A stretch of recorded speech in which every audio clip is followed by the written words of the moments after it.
Thank you, everybody, as you're still trickling in for joining us for this first ever Independent Venue Week panel series. The session, Insurance Triage, Moves You Can Make Now to Save Money and Still Be Prepared for Reopening. It will start shortly. We have Paul here with us.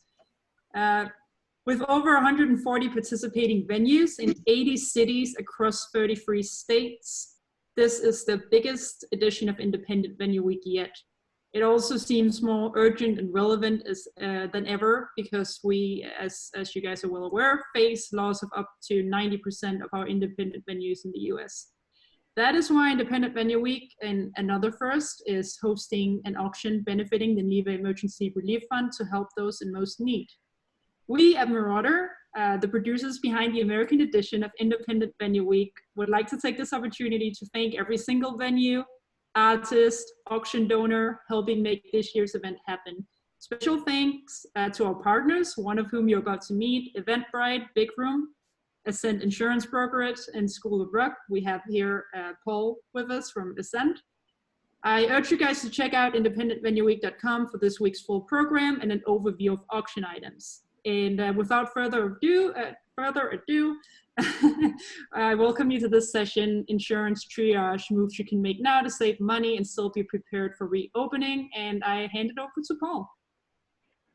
Thank you so much. And I'm honored to be the first panelist for Independent Venue Week. Can't believe we've kicked it off with the most exciting panel. I mean, it's all going to be downhill from here because, you know, insurance is just is thrilling. But anyway, it's a necessary evil, and I'm glad to try to help you guys out with this. You know, understandably, I know everyone, you know, has to save money at this time, as cash flow is either at a minimum or just gone. So my goal here is to help you, to advise you on the smartest way to save money while not cutting off your nose to spite your face. And this session is intended for venue owners and operators. I mean, it can apply to other facets of the music industry as well, but this is geared toward venue owners and operators as well. So with I'm going to go ahead and kick off a PowerPoint, and let me go and share my screen.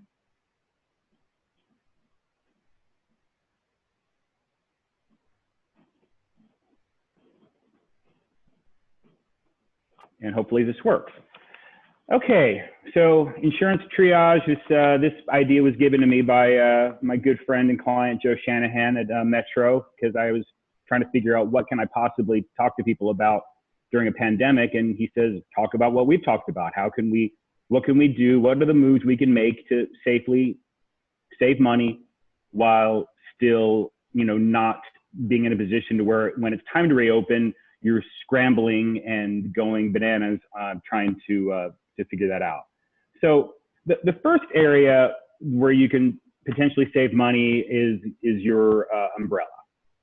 So the reasons you would have an umbrella would be booking agencies require you to have an umbrella. Every major booking agency, CAA, William Morris, Endeavor, Paradigm, all in their contracts, boilerplate, say you must carry $4 million umbrella for $5 million limits. Well, you're not doing any shows now, so you don't really need that at this moment. If you are a venue where you rent your venue, your landlord's going to require you to probably have an umbrella as well. Again, this is something that since you're not doing any shows right now, your landlord would probably be willing to allow you to negotiate that limit down to either no umbrella or a smaller umbrella than you're currently carrying at the moment. Third would be if you own the building. And this is the area that I wouldn't potentially recommend that you cancel your umbrella, because if you own your building and you have, say, a $5 million building, we always recommend that you carry an umbrella that at least covers the value of your building, if not even a little bit more, in case you're sued and some attorney on the other side is trying to go after every asset you own. So, but if you're down to your last, you know, dollars, you can choose to cancel your umbrella even if you own the building. but that would be the place that I wouldn't recommend it. So that being said, umbrella would be the first place that you can do that. Okay, on to the next area, general liability. So unfortunately, there's not a one-size-fits-all situation when it comes to insurance and the kinds of policies you have. Some policies for venues are written on what are called admitted carriers. An admitted carrier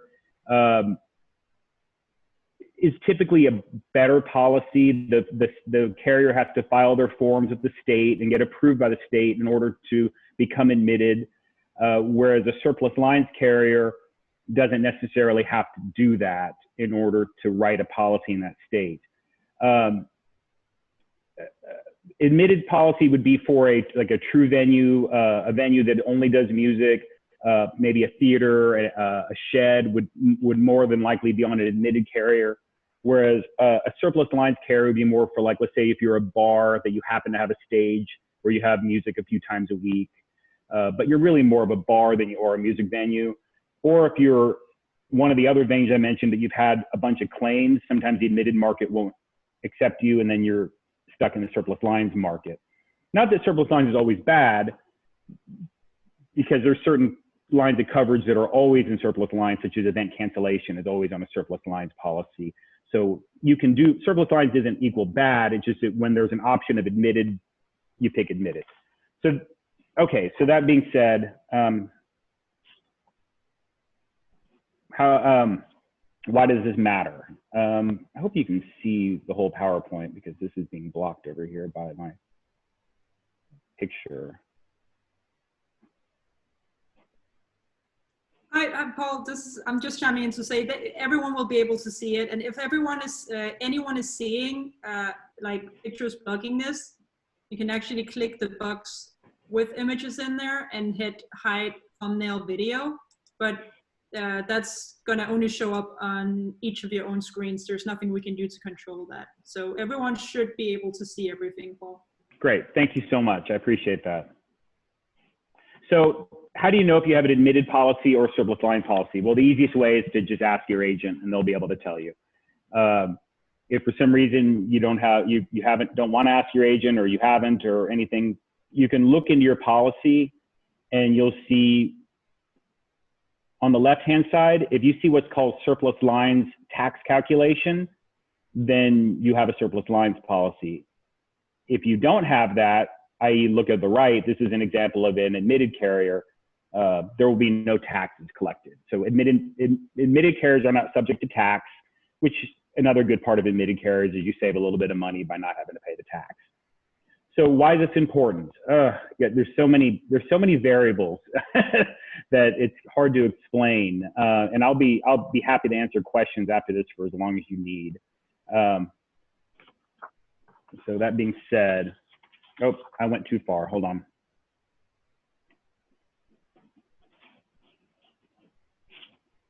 So if you have a surplus lines policy, what you're going to find is that, generally speaking, you will not be able, when the policy's over, you will not get money back on your audit, just by how they're written. Typically, when the policy's over, you will owe money at the end of the policy period if you've gone over your estimates, but you will not get money back if you don't.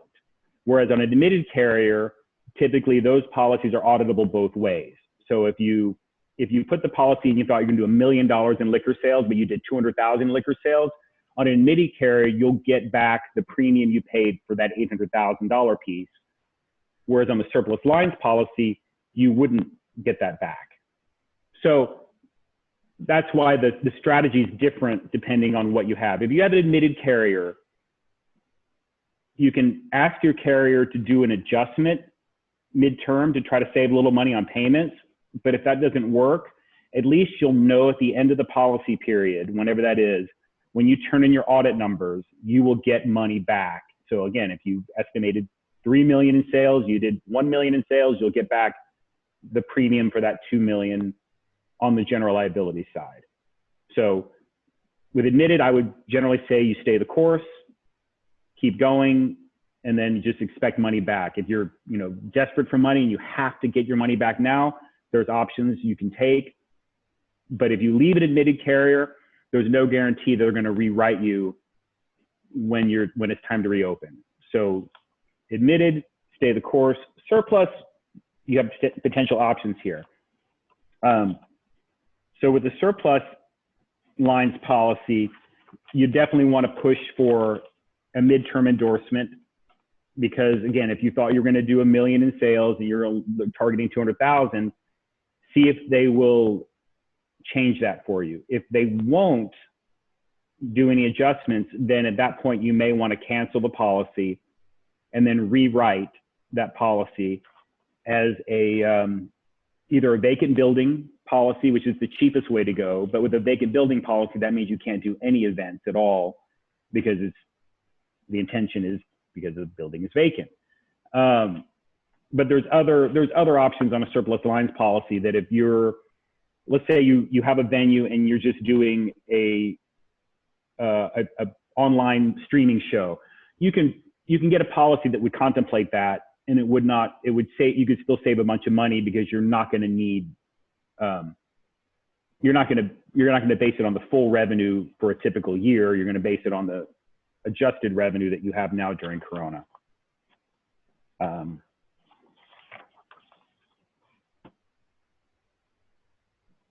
Also, in a vacant, if you end up going to a vacant building policy, there are 6-month terms available.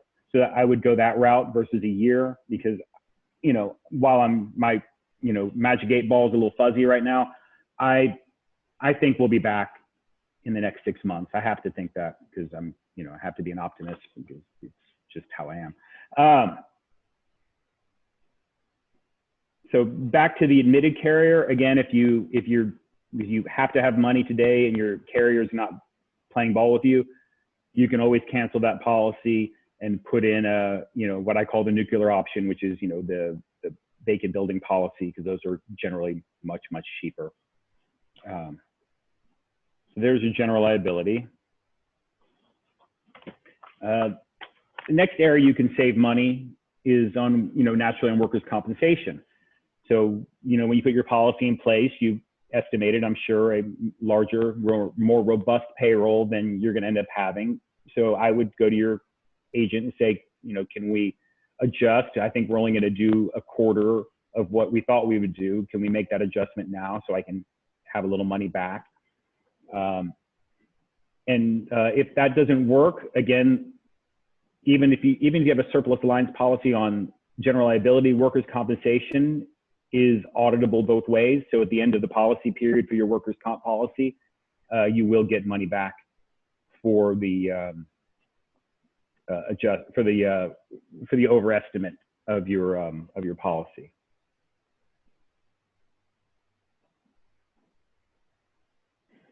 Next area, liquor liability. So, it seems like obvious that if you're not doing shows, you don't need liquor liability. So I would look at canceling that policy and see if you can get a refund, or have them audit that policy right away to get a pro rata refund based on, estimates versus actual. One thing to be careful of is the laws governing your liquor license, that some states require you to have it in order to keep a liquor license. I was told, I think it's Illinois at least, that the local government or the city government or whatever, they allowed you to cancel your liquor liability policy if you wanted to, and not have it impact your license. So you definitely need to check before you cancel your liquor liability policy to make sure that you are able to do that. Next area of insurance is employment practices liability. Some people may have this, some people may not. This is not a policy that everyone's required to carry. It's one that we highly recommend, and you absolutely should have it, because it does cover things that are outlined here in the document: hostile work environment, discrimination, sexual harassment, wrongful termination. All of these things these kind of claims are becoming more and more prevalent as COVID keeps going. So So if you have employment practice liability, you should absolutely keep it in place. Do not cancel it. You may be able to get them to adjust it. Employment practice is based on number of employees. So if your employee count has gone down, you can try to get them to adjust, or at least when you come for renewal, make sure you adjust it based on the actual number of employees you currently have. But yeah, do not cancel this policy. And these policies are typically written on what are called claims made basis. So if you end up for some reason, not for some reason, but if you unfortunately shut your company down, you may want to consider getting what's called a tail policy, so that if in a year or so a claim does come up and you get named personally as an owner, then the policy will cover you for that.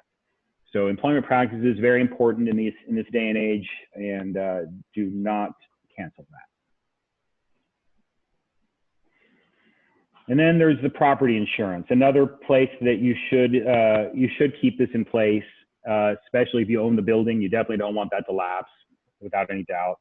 The contents coverage, yeah, you should for sure keep your contents covered in case you have a fire, or windstorm or hailstorm, or something destroys your building and all the stuff inside gets damaged. You can. And that also includes your inventory. I mean, if you have inventory that you can take out and store somewhere else, like liquor or food, or maybe you can reduce the amount of coverage if you don't need it on site. If you have equipment that you rent long term, maybe you can have the company you rent from take it off your hands, so you can lower your property policy that way. Some people rent a PA on a long-term basis, and if you don't need the PA, just see if the company you rented from can take it back. But to me, that seems almost like a last case resort, because you don't necessarily want to do that if you need to reopen quickly. The business income coverage, if you're paying for business income based on a full year of revenue, you may be able to have them remove that coverage or reduce it greatly, since you're not currently open. That can save you a little bit of money.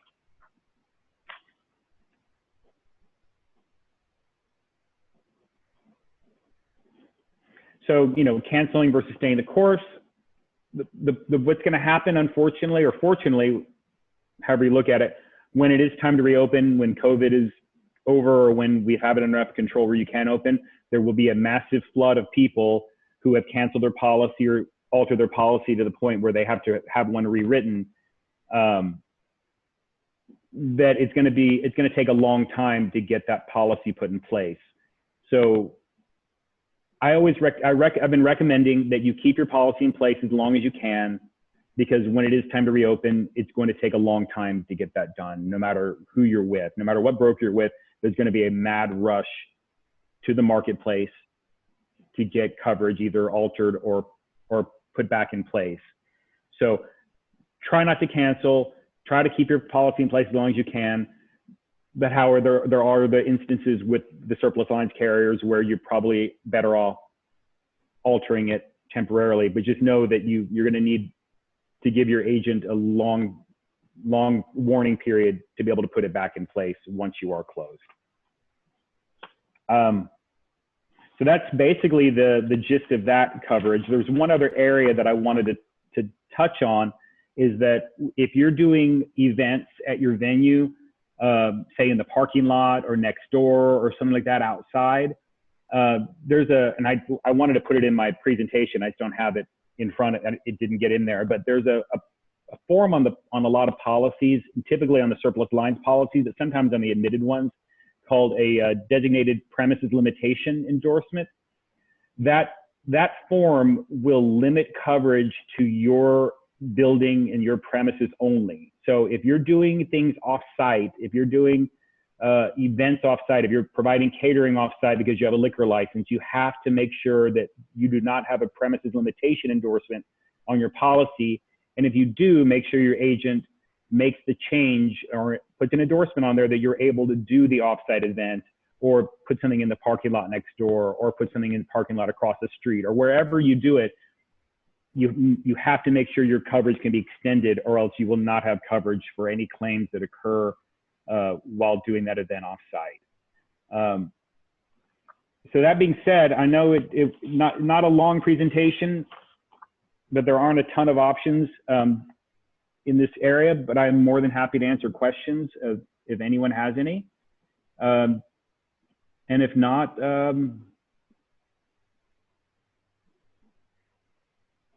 there we go. There's me.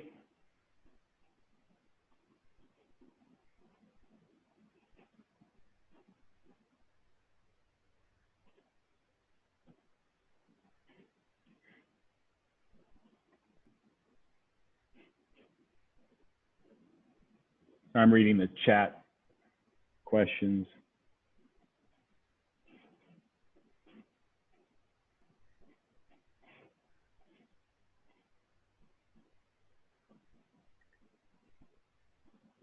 There is still some time to get questions in, you guys.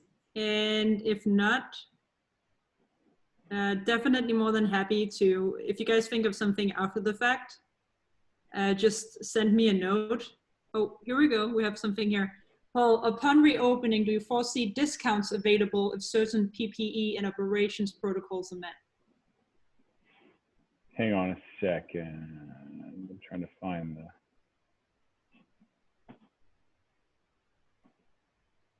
What's the, is the question, did it come through the chat?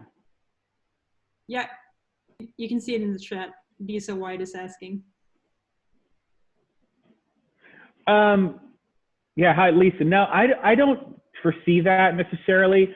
Most of the carriers are shielding themselves from the COVID liability by putting in exclusions for lawsuits based on COVID infection. So I don't think they're necessarily going to put in discounts for that because they're already protected. We have one carrier that has non-renewed every policy that we've written in Texas, Washington, Nevada, and Illinois, and we have a lot of policies in those markets. And they've said they weren't able to put the exclusion in those policies. It was an admitted carrier, and they weren't allowed to get that form filed. So they're just canceling them. So these carriers are very paranoid about being dragged into a lawsuit based on a COVID infection. So they're taking measures to make sure they're not exposed to that.